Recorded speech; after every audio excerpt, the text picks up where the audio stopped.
Hello, and welcome to the Game Audio Hour.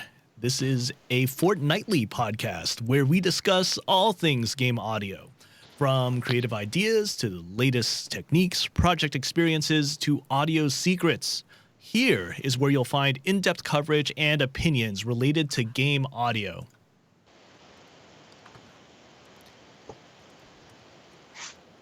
And I think there were some double echo there. That's what I get for keeping YouTube windows open.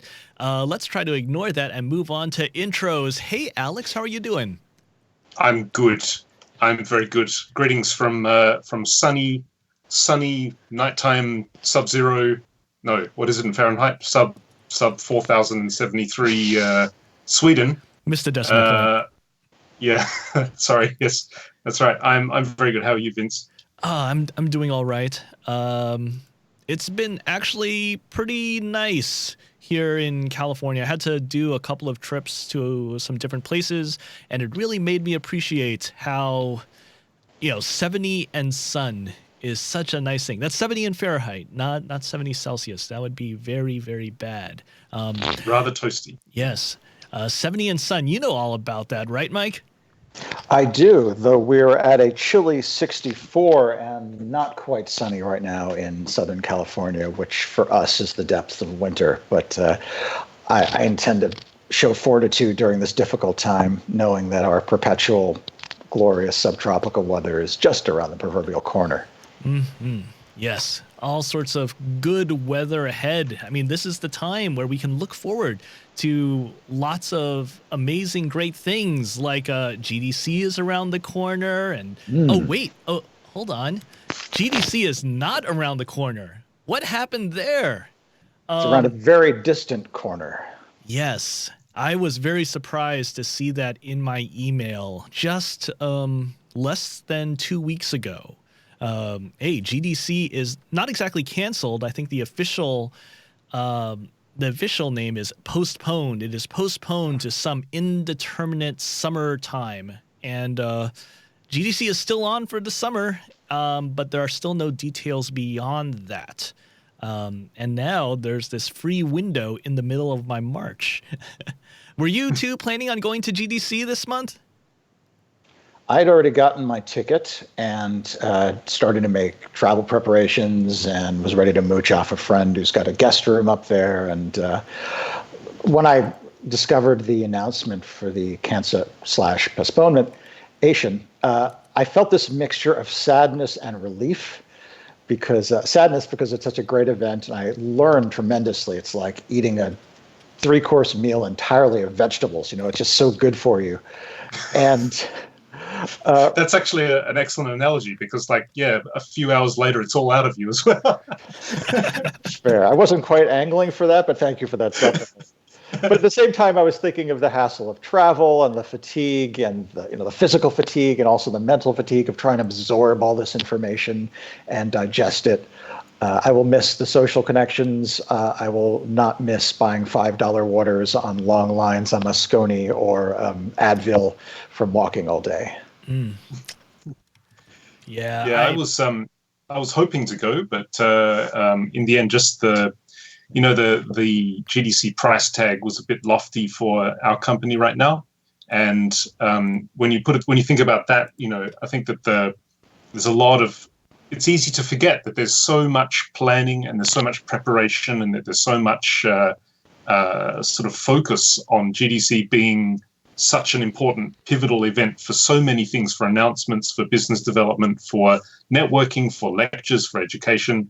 It's just such a focus, and when it just sort of suddenly drops away like this, not only financially, but of course from a schedule point of view, logistics, it's kind of catastrophic, really. I mean, you have to remember, of course, there's many smaller studios, such as my own, where forking out $2,000-3,000 for several GDC tickets is something that you plan well in ahead for.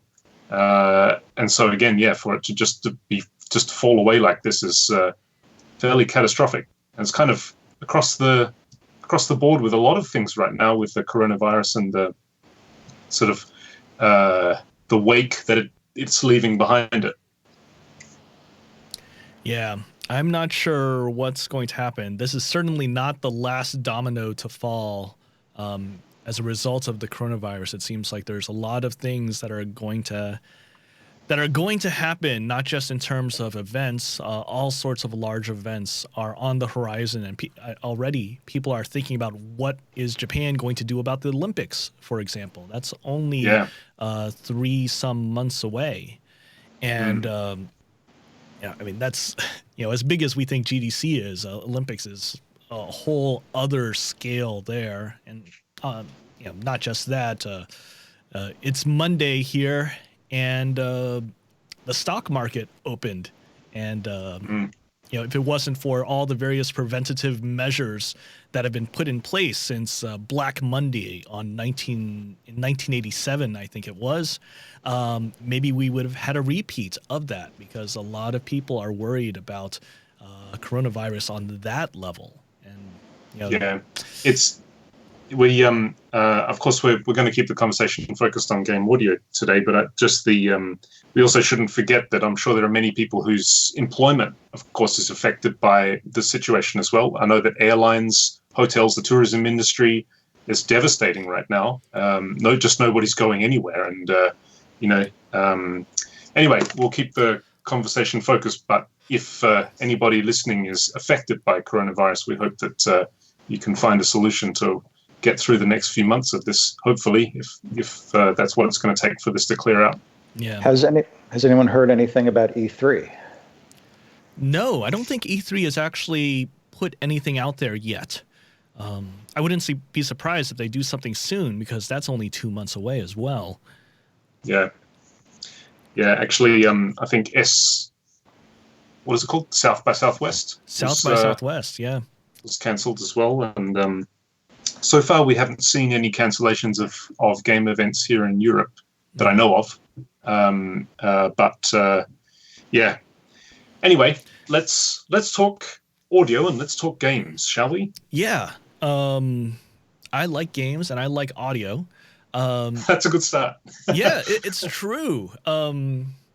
Sometimes I have trouble actually dealing with game audio when it comes to all the other people at my company or whoever my employers are. I remember when I was telling them about my specific asks as a music composer and what I was looking for in terms of the spec in order to do the type of music that they wanted to get, the type of quality standard. And they had actually had something in mind. Hey, here's this MacBook Pro, and you can do everything you want with this. And this was back in 2012.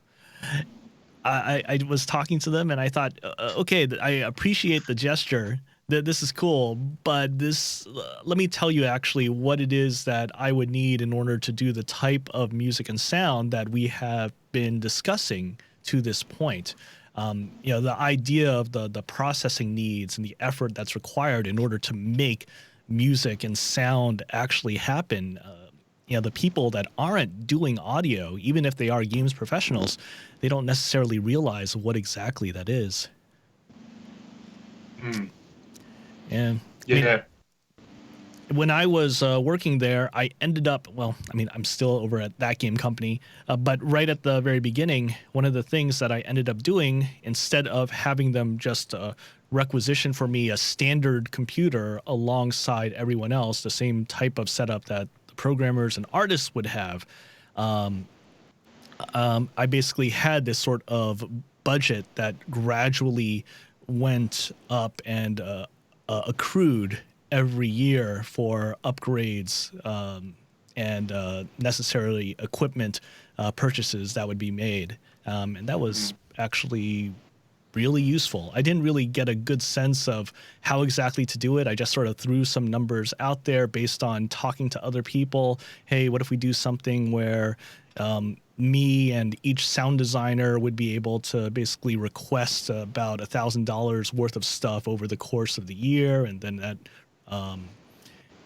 next year that resets. So, okay, cool. This seems to do the trick. And then over that time, we've progressively gotten new audio equipment. Oh, hey, here's this cool synth. Here's this cool piece of software.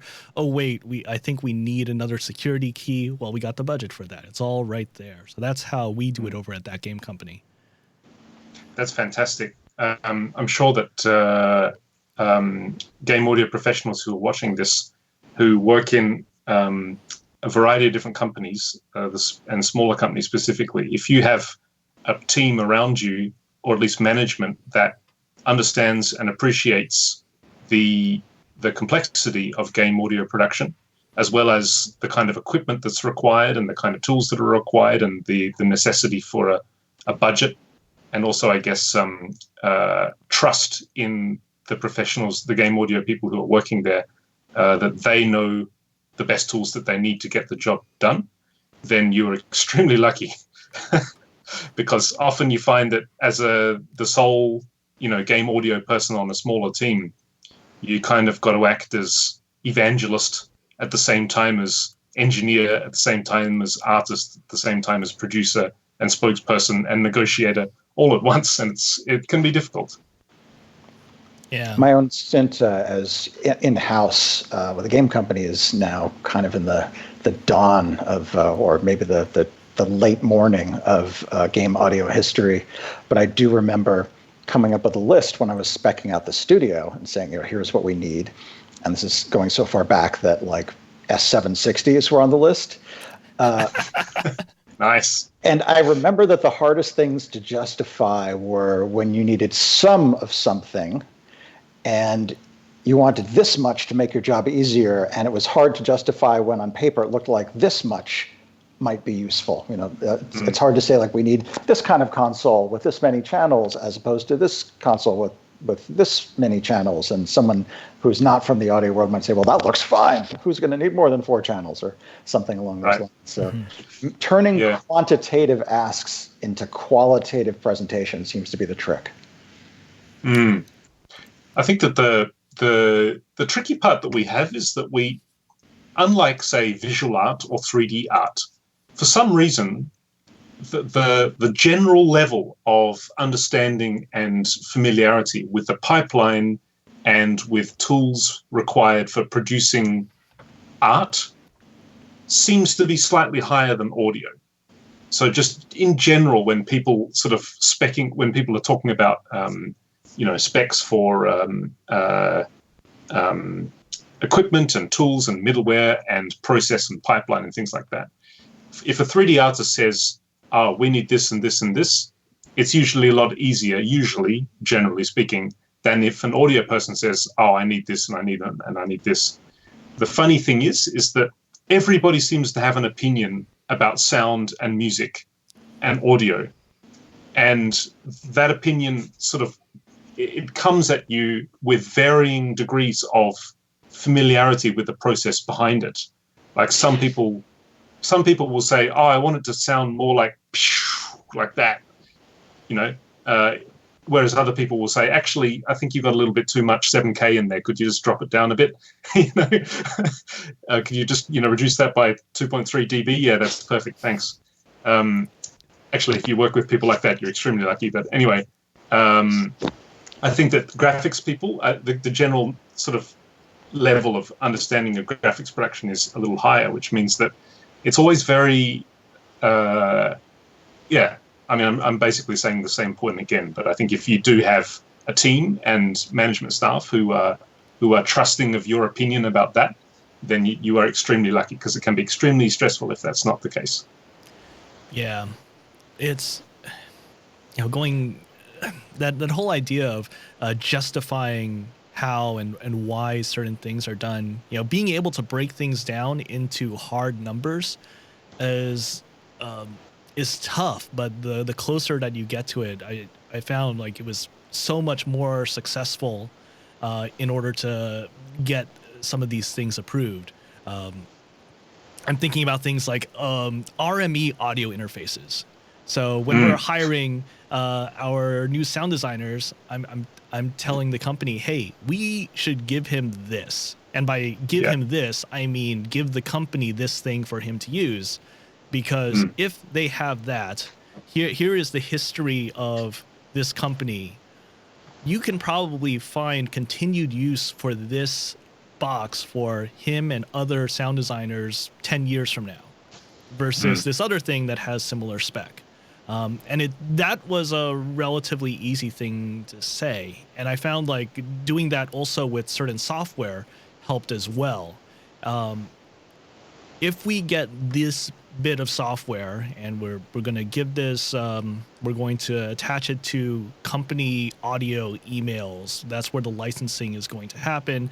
This is a thing that will not just serve the individual who's working in this capacity, but serve the company over the course of so many years. And it will give us a certain amount of value there over those years. But that idea of having that capability, whatever that capability might be over 5 years, let's say, it's like, oh, that's cool. I like that idea. That should last us for at least a game production cycle, in the case of something like TGC.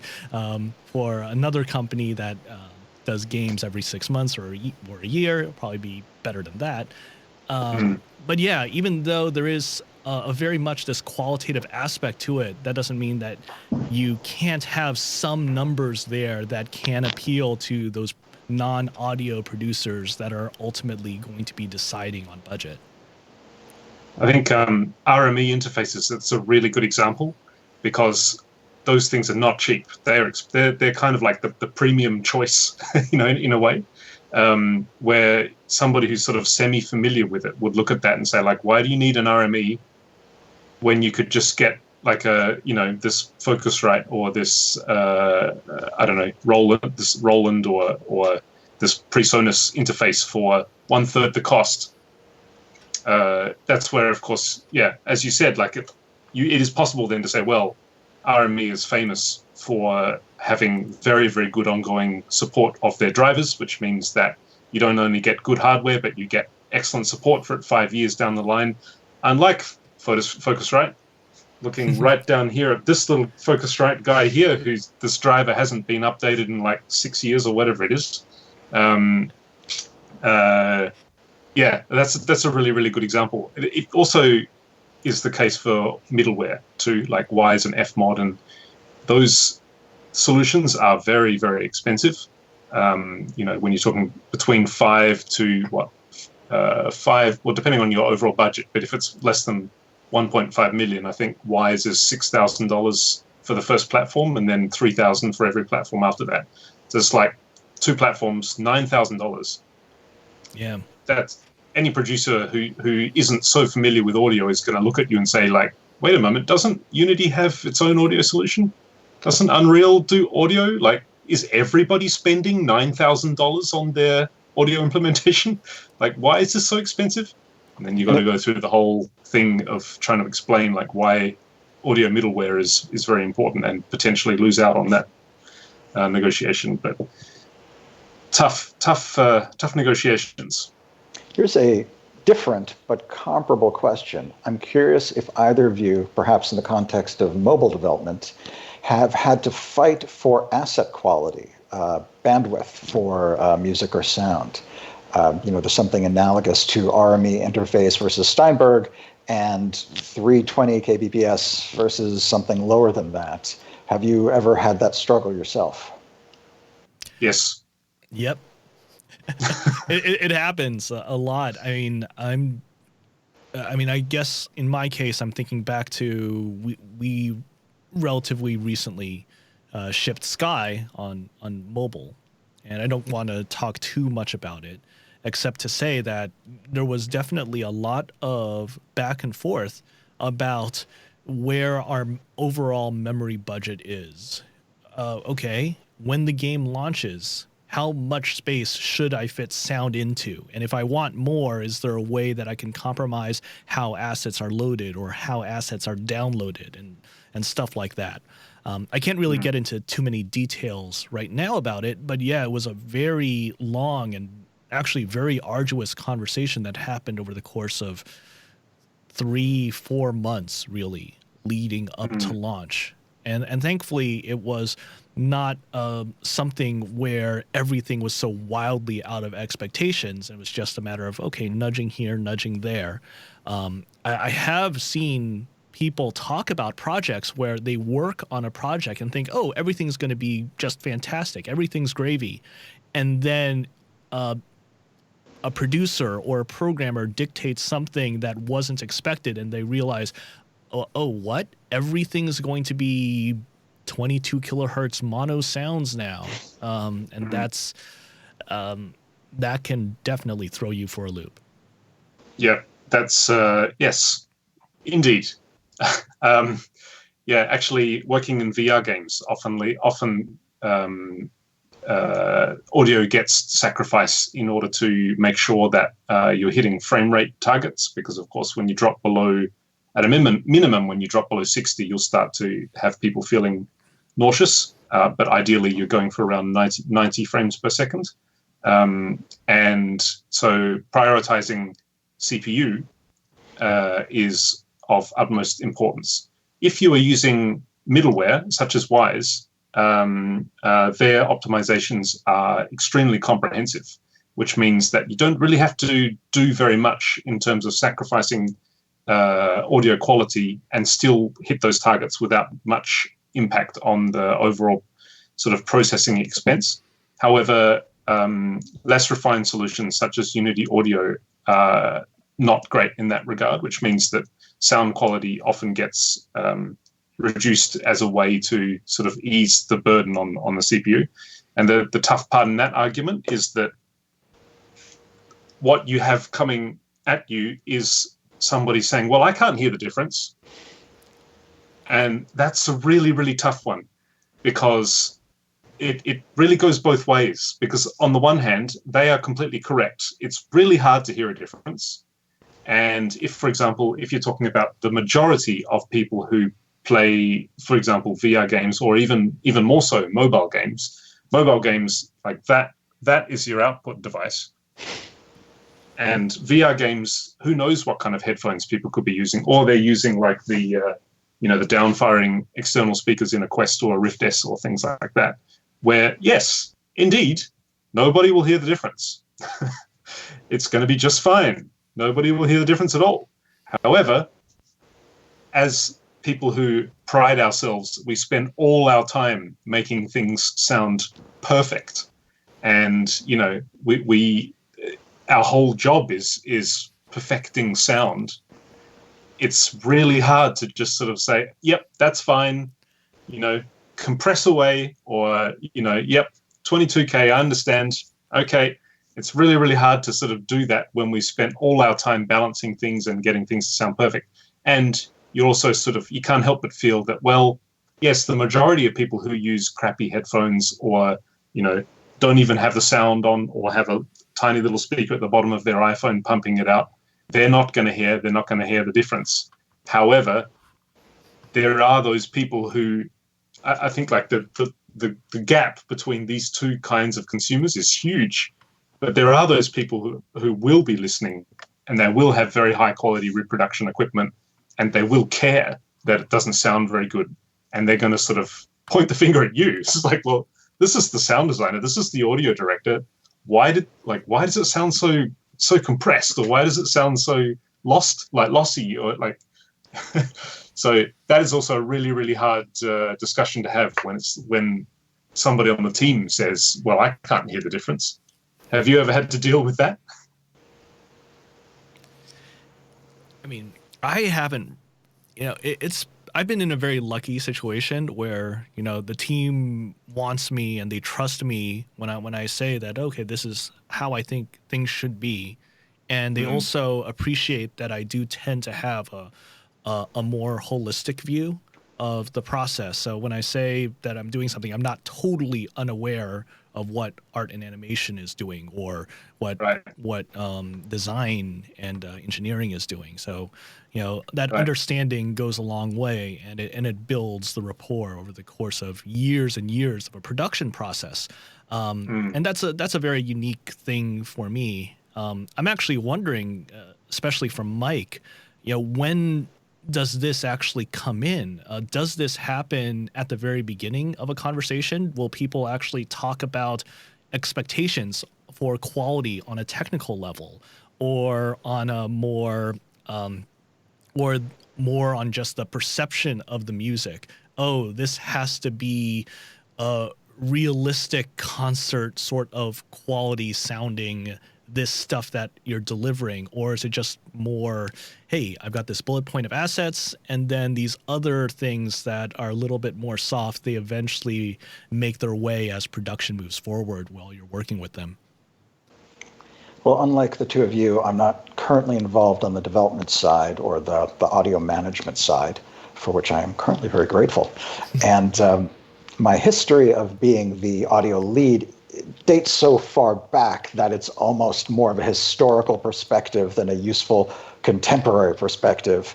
I mean, I can tell you very entertaining stories about having to synthesize our assets in code because we didn't have the download bandwidth for samples. And I'm sure Alex will perk up at that story.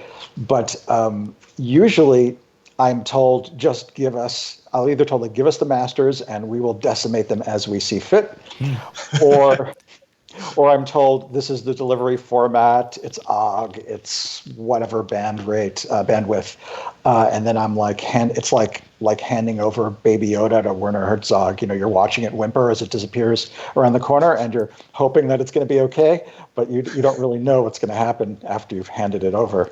So I have not had in recent memory any input into those decisions. Sometimes I'll say, are we doing any middleware? And the answer will be no. We're using Unity or we're using Unreal Engine. And I'll have a familiarity with what's possible with those engines. I'll say, okay, well, let's do da-da-da-da-da-da. But they're never like, Mike, should we shell out for Wise? And as a freelancer, I'm just not consulted. I personally have not been consulted in those decisions. The one area where I do have comparable input, if we're talking about the quality versus cost trade-off, it sometimes is in the use of live players versus digital emulations of live players. And occasionally I'm able to wave the quality flag, particularly where soloists are concerned or instruments that are not satisfactorily emulatable, human voice. And in that case, I just play a soundtrack that sounds great and say, wouldn't you like your music to sound like that? And hope that there isn't a backlash if they say no, that morale suddenly doesn't plummet because they no longer feel like they're at the quality that I tried to dangle in front of their faces. So that's kind of where I focus my quality advocacy now. It's the actual music production rather than the codec of the deliverables. Yeah, that's a really, really, really, really good example of this this discussion, actually, because in your case, Mike, you know, we've worked a lot together, and the quality of your orchestral emulations is world class. And I can imagine that every now and then you would get that argument from somebody when you say, okay, well, I'd like to record this with a real orchestra.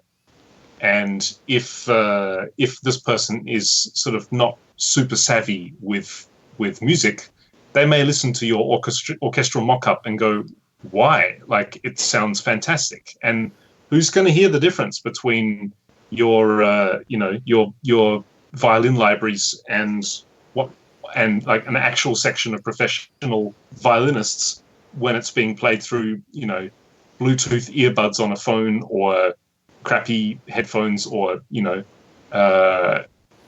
that argument is that's got to be a tough one, especially to people who have some degree of music familiarity, but not to the point where they sort of would know the difference between an extremely high quality sort of digital emulation of an orchestra and an actual recorded live orchestra of players. Sometimes there can be some strategy in conceiving your score. I should rewind a little bit and say, if your goal is to try to persuade the producers to subsidize live recording to some extent, there can be some value in strategizing the pitch of your score when you're sitting down and saying, what's the palette, what's the concept for the score, to facilitate live players. So, for example, I'll draw from a film project I did last year. It was a thriller with a fairly intimate setting. And I could have easily said, sure, we'll just use lots of crazy aleatoric effects. I've got all these sample libraries. It'll sound humongous, like three Bernard Herrmann showed up at the recording studio and they all decided to record at the same time. But I thought, well, that's sort of fun, but I would love to do something involving human musicians because it's so much more expressive. So I said, hey, this is kind of a chamber movie. Let's do a string quartet and add a few extras as needed. And it worked great for that particular project. And the project could have been served by digital emulations, but it would have lost a certain amount of soul. So by conceiving of the score in a way that really made it better to use live players, I was able to persuade the use of live players. And I think when you're doing a game project, it can be very similar. You might conceive of the game as something that has pads and soloists. That way you can say, hey, now that we're in the pads and soloists world, here are some great remote recording musicians we can use, and it doesn't cost that much.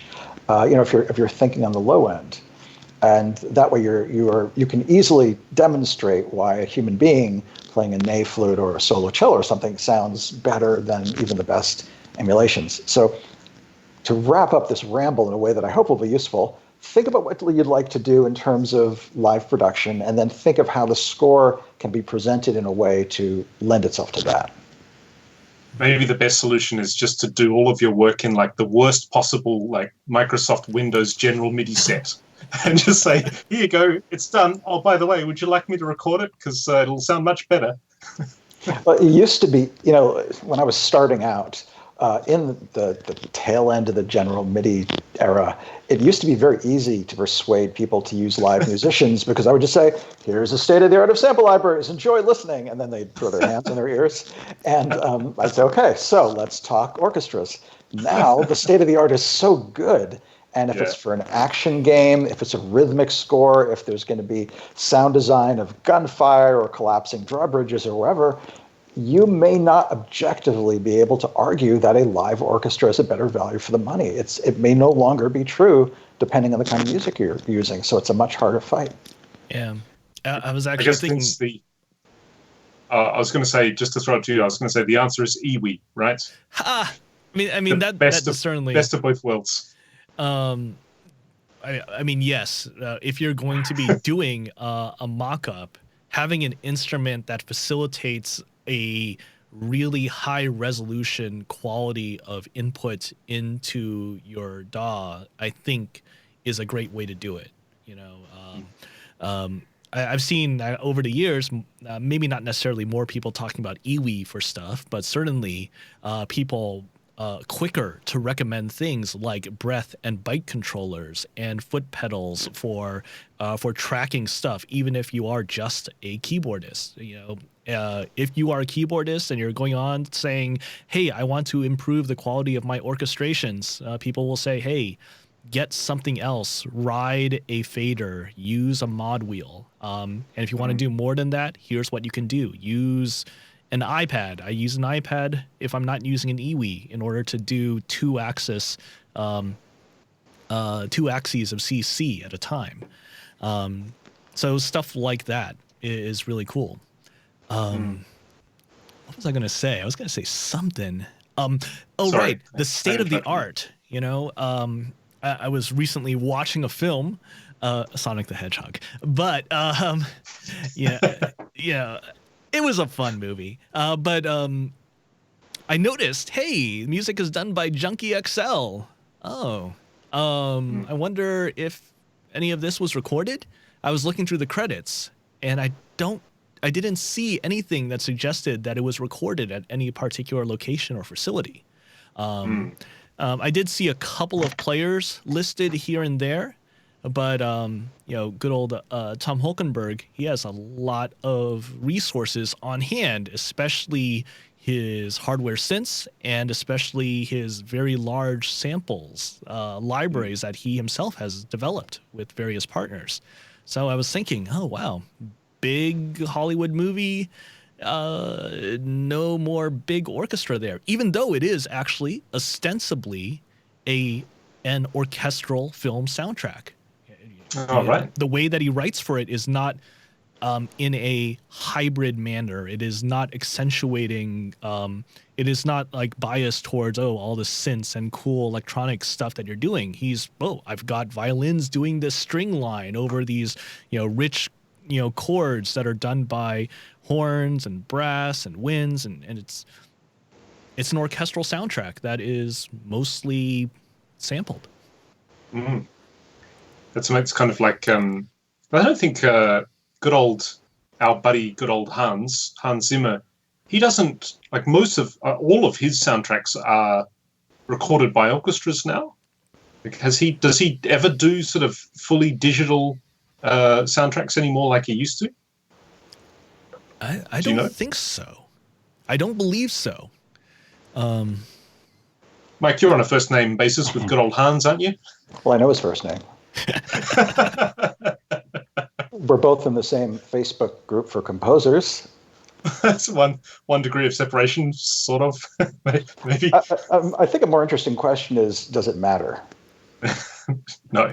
Because when I think of his orchestral writing, either there is a delegation to a soloist performer who is adding a lot of the nuance of performance, like you might have nylon string guitar or some kind of funky dulcimer or something like that, or kind of big, I could input this with two hands in real time in my DAW, very rhythmically propulsive writing, in contrast to like Austin Wintory. When you listen to his orchestral writing, it really sounds like somebody took pencil to paper and thought through the mechanics of writing for live players.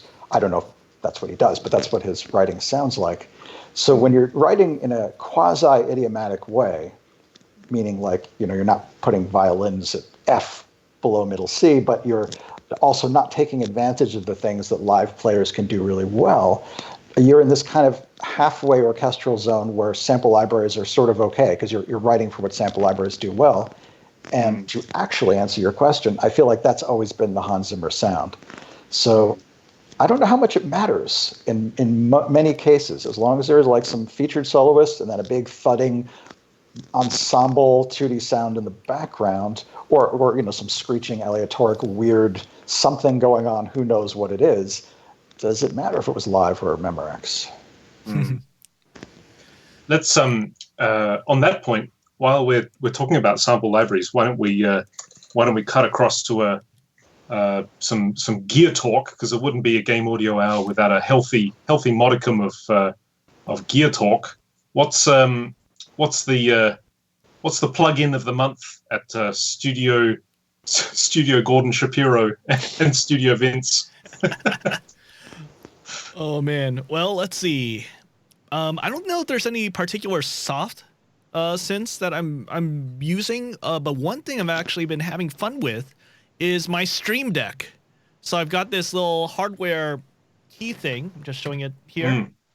And basically, you can program each of these buttons with a nice little LCD picture, and it will turn on things, perform macros, toggle on and off.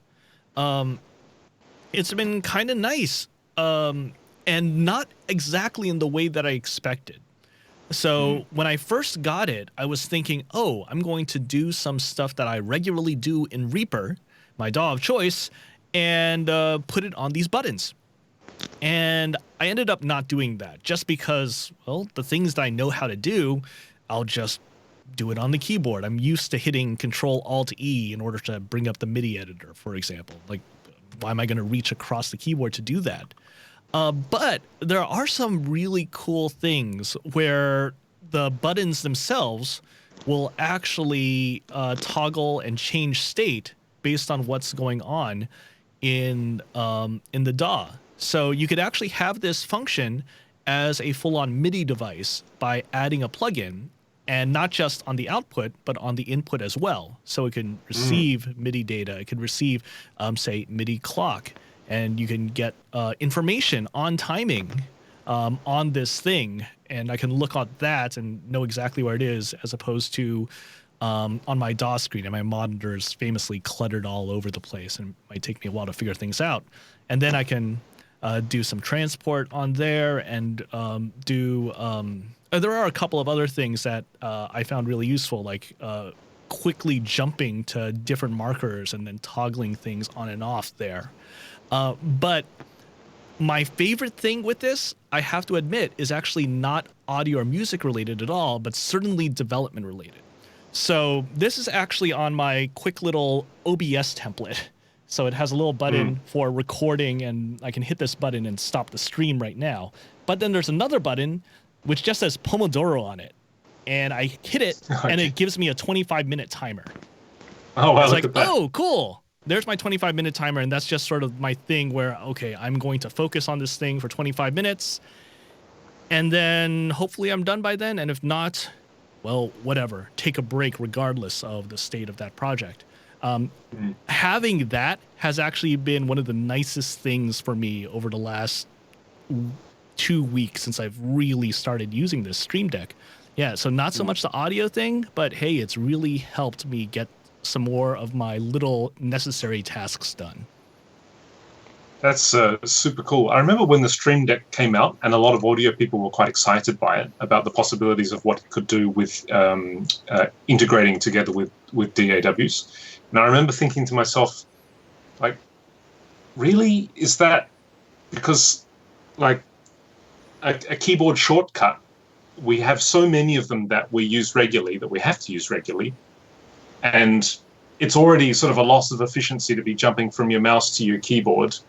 So we want to keep your hands on the keyboard. And if you're like me and you use like a tracker DAW, then your hands are always on your keyboard because that's how you're inputting music as well. So like, what's the difference between just sort of hitting, like Control-Shift-E versus taking your hand off the keyboard, looking down at this other little device with a fancy picture on it and pressing a hardware button? Like, is it really, yes, the potential is cool, but is it really that useful, and is it worth the money? But actually, as you said there, actually not integrating it with the DAW, but having it there as sort of an operating system assistant, that seems like a really, really cool use for it. Just exactly as you said, like, for example, that the timer for 25 minutes of focus or things like that. That's a really cool use case for it. Yeah, I might find some more music stuff that's maybe there's some really useful hooks into Reaper that I haven't discovered yet. But I will say, actually, so far, these different sorts of timers that I have for figuring out things. Videos. Just, instead of recording videos of stuff, I actually have a series of timers where I can turn on and off and reset and lap while I am watching something and trying to figure out how things should cue in and how long certain sound effects should be.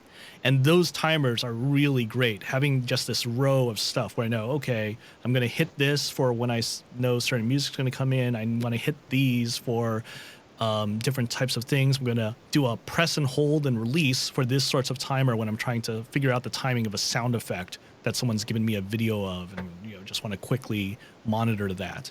It's really good for those types of notes, actually. But cool. Besides that, I'm going to continue pushing on it and seeing if there are Reaper hooks that can work well. Pushing on it. Nice. Good one. I, too, have looked covetously at the Stream Deck and was thinking about the smaller one. I think it says 4 buttons. To address the question you asked, Alex, what's wrong with good old keyboard shortcuts? I think there is a trade-off between ergonomics and discoverability. So, yes, it's super easy to do Control-Shift-R, but as the number of shortcuts in your system rise, the ability to assign them to memorable places starts to drop, and you get a lot of clutter. And that's true. I don't typically remember most of my Logic shortcuts, including functions that I use often, and I find myself having to open up the shortcuts assignment window and saying, what did I assign to that particular? Oh, right. And having a button that just does one thing and having that physically present and being able to just jab at it as you need to can be very advantageous. A kind of a lowbrow version of the same idea is I've got a Nectar Impact MIDI controller, and it's got a couple of buttons. And I find assigning a few of those to very commonly used operations, like nudge whatever a tiny bit to the left or right. Just being able to reach out and like hit those buttons and never have to remember what they are. Super useful. So I can see how the Stream Deck would be very similar. You've got this panic button for whatever functions you assign it to. Yeah, I think I'm I'm always an unusual case for most things, but I think that because I use Renoise, in that case, you're dividing tracking, as in entering music notes, and mixing in two things. Mixing is mostly done with the mouse. Tracking is entirely done on a QWERTY keyboard. So if you have the basic keyboard shortcuts that you need for moving about your song and selecting instruments, then the rest is entirely done with alphanumeric input. So there aren't that many sort of keyboard shortcuts that you would need just for the tracking aspect. And then for the mixing aspects, you're doing most of that with the mouse anyway. So, the keyboard shortcuts aren't so useful there. Sorry, yeah. Oh, please continue. I was going to say, Mike, do you have what's your plugin of the month? Has there been anything new or anything you've been thinking to buy, or anything that's impressed you, either FX or instruments or? I am flushed with embarrassment to have to disclose this in public, but I will, in the spirit of transparency that has always been part of the Game Audio Hour ethos. Excellent. Spitfire was having yet another sale. Uh-oh. And I gave in. I bought Hans Zimmer Percussion. And well, it's been nice working with you, Mike. But I'm sorry. I was going to lead with this. I actually find it has a terrible interface. It's slightly mitigated once you get to know it better. And this is the new revamped, repackaged version. I was a little baffled by some of the choices they made. However, it's very handy because it's got a bunch of cliches and several mics, so you can tailor them to variations, different, I'm going to call it acoustic inflections of those cliches. So there's the little high checking thing, and it can be an in-your-face close mic thing, or it can be a more ambient thing with more space. And it's they're all there in a nice little menu, and the ability. I actually, tying this into our prior discussion, for the first time I mapped the mic levels, which in the edition of Hans Zimmer Percussion I bought, of which there are 3, to hardware faders. So instead of doing what I've done in the past, where I've opened up the Spitfire, plugged in, clicked the gear icon, gone to the mixing page, dragged a few things and closed it and said, that's good enough, I don't want to go through that problem again to adjust them, I don't even have to open the Spitfire plugin. I just start now moving faders on my keyboard. And I can adjust the mic sound very easily. And it took Hans Zimmer Percussion to nudge me into doing something I think I should have done for a long time. So it's very practical. It's very handy. It gives you very commonly needed sounds, and it's very flexible.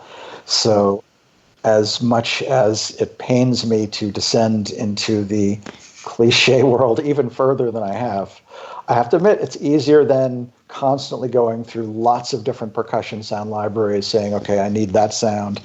Here are 5 candidates, and none of them have different mic positions. So I have to decide if I want like an in-your-face sound or a back-in-the-room sound. And it's nice just having one place to go to. So a reluctant, holding my nose, thumbs up for Hans Zimmer Percussion. I am now up to date as of 2014. I say embrace it, Mike. Embrace the cliche, the stereotypes, the war drums. I wanted to actually ask on the point of Spitfire, because I'm not an orchestral person and I don't know much about orchestral libraries beyond what I've learned from you two, and I don't use them regularly. But Spitfire, are they still running in Contact, or do they have their own player now, or what's the deal there? The answer. Go ahead. It seems to be a mix of stuff. It's certainly their big releases over the last few years have been in their own bespoke plugin. They do have some Contact instruments around. Certainly all of their old stuff was Contact, but they also still seem to be releasing a couple of Contact instruments here and there. Like I think at the end of last year when they were giving that freebie orchestral instrument, I think it was called Aperture Strings. I think Aperture Strings was a contact instrument. Oh, hold on, don't quote me on that. I'm not sure, but basically they do have this new instrument that they've been doing all of their big releases on. Hans Zimmer Percussion, Hans Zimmer Strings, their BBC Orchestra. That's in their new instrument, which is not contact. And I have heard a lot of stuff in various forums, in Facebook groups that say, hey, what is up with this instrument? Not necessarily the sound of the instrument, but actually the performance of their home plugin. But I also hear that that has been getting improved with the various updates as time goes by. I'm actually wondering, Mike, since you've got Hans Zimmer, have you noticed anything from a plugin performance perspective? You mentioned that the interface maybe isn't to your liking, but no, I think the needs of a percussion plugin are probably not representative of more sustained, many velocity layer kind of like string libraries. So it may not be a great proving grounds for efficiency. Generally speaking, I think we can agree that any new sample engine will suck through its third or fourth generation. It's just too hard a problem to solve initially. And the best performing, general plugin players tend to be the more seasoned ones where they've been refined over time. Play has gotten good by version 5 or 6. Contact is pretty good, even in its current form. But the thing that makes me covetous of the new Spitfire bespoke in-house plugin is the depth of its integration with the content. And it's the trade-off of specificity versus maybe stability and versatility. But for example, here's a situation I run into often. I'm cooking up my own multi-articulation instruments in Logic. So I want to be able to switch between short duration strings and legato by pushing something. And in Contact, that means you get a Contact multi and you load up beautiful legato strings and then beautiful staccato strings. Now, let's say I've got like 10 instruments in that multi. This is my grand master scheme, strings that can do anything I want, and I can switch between them, and aren't I cool? Well, the mechanics of switching between those many plugins that you've shoved into your Contact multi can get complicated. Let's say you want to have everyone, let's say you want to go up to a high dynamic from a low. Easy, you say, I'm just sending MIDI CC1 or whatever I'm using.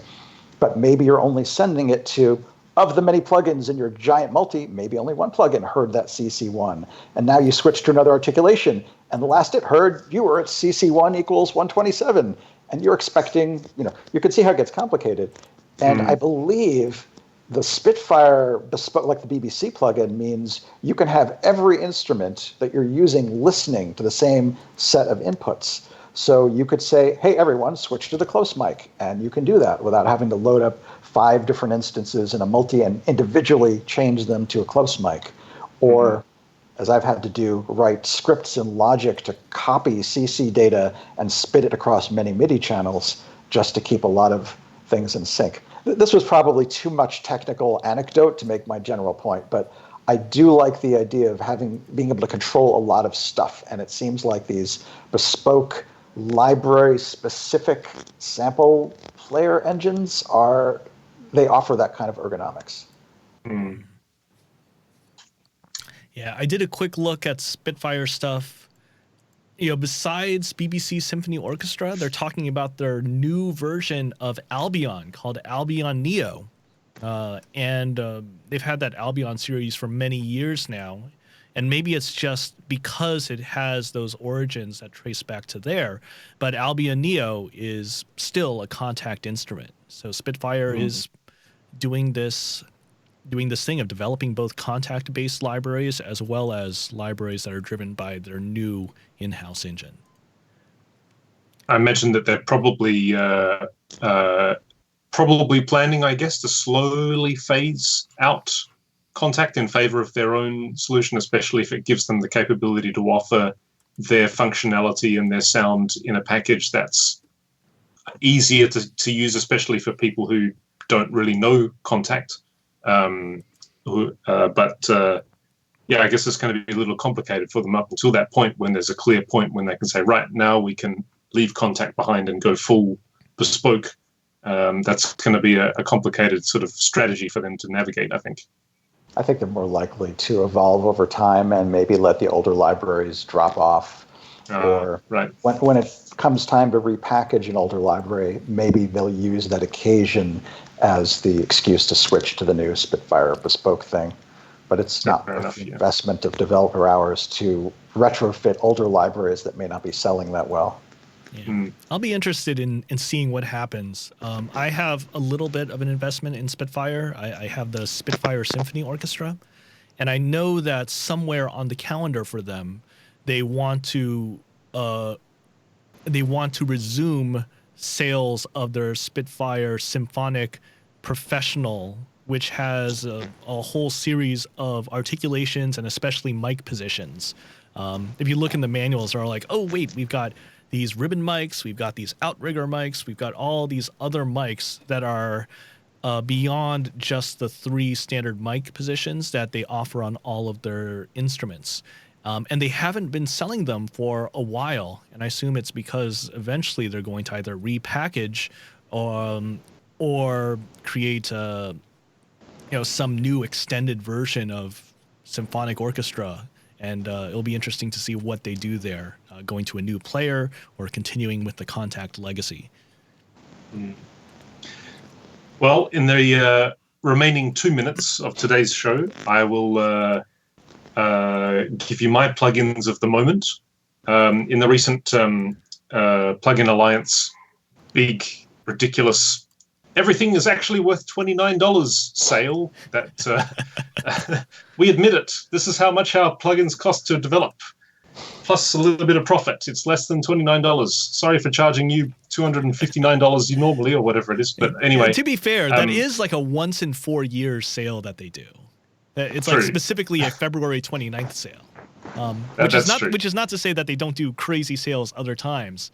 I'm looking forward to the next one, but yeah, we let's save discussion about Plugin Alliance's marketing and business strategy until next show. But so I picked up actually 4. I had four coupons, so I picked up 4 new Plugin Alliance products. I got 2 of their new Ampeg amps. Ampeg bass model bass amps. As you can see, for those who don't know me, I'm a bass player. As you can see behind me, and they're good. Nice. I mean, they're not. I still would prefer probably something hardware for recording. And this is my this guy. This is my favorite.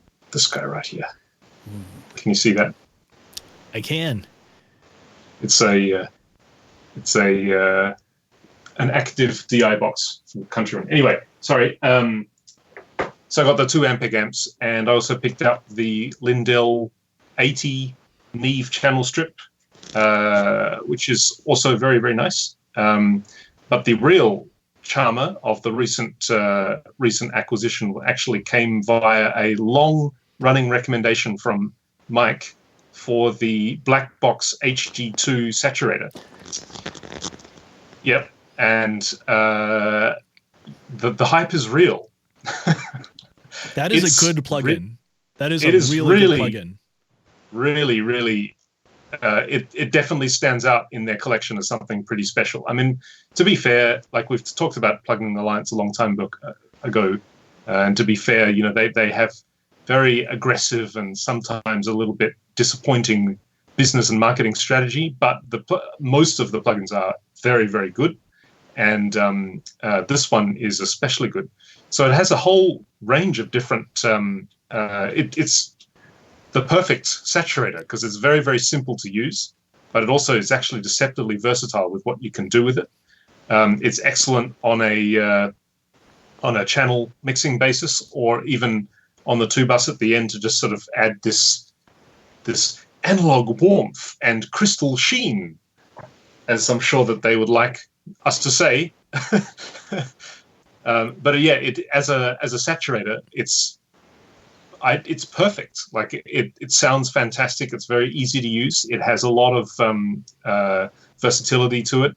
It can get gritty. It can just be subtle. You can adjust what bands you want to saturate, whether you want it to do the full mix or lows or highs or mids. It has odd, what's the expression? Odd shaped harmonics, and even what is it? Odd, I forget now. Odd or even ordered harmonics.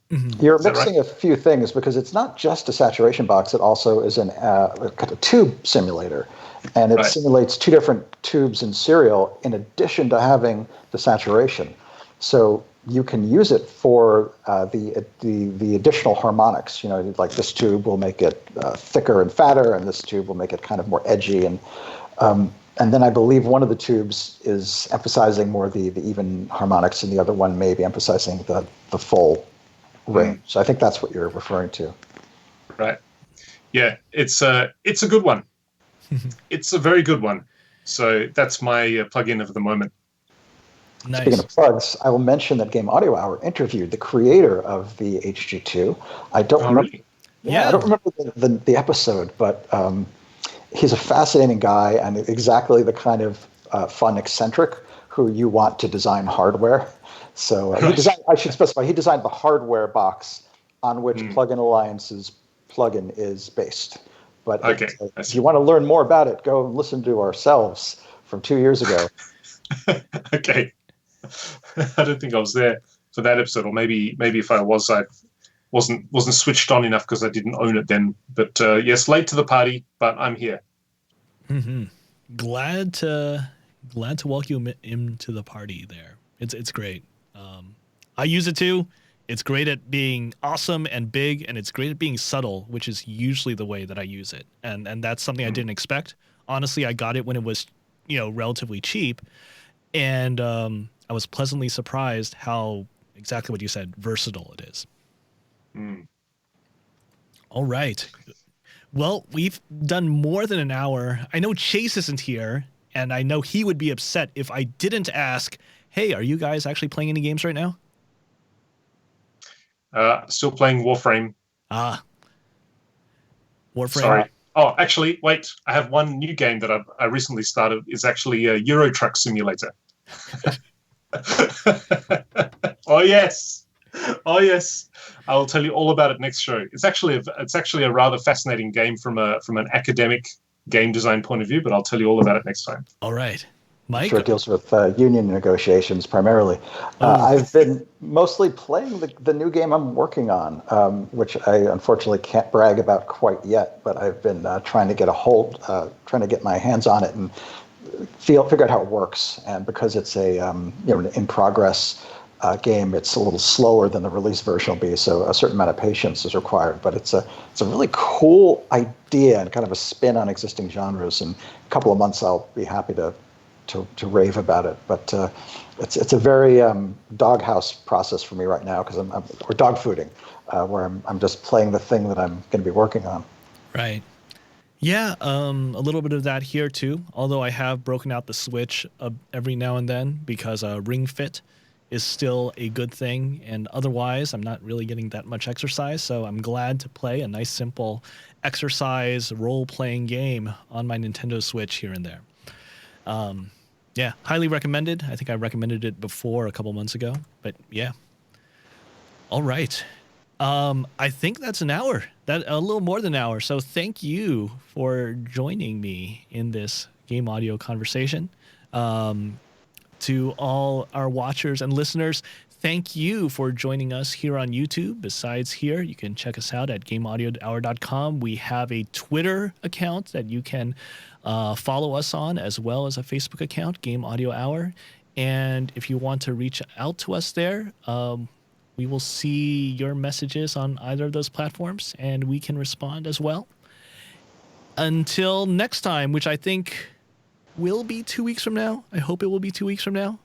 Yeah, let's plan on that. Let's pencil that in, and we will see you then. All right? Bye. Bye.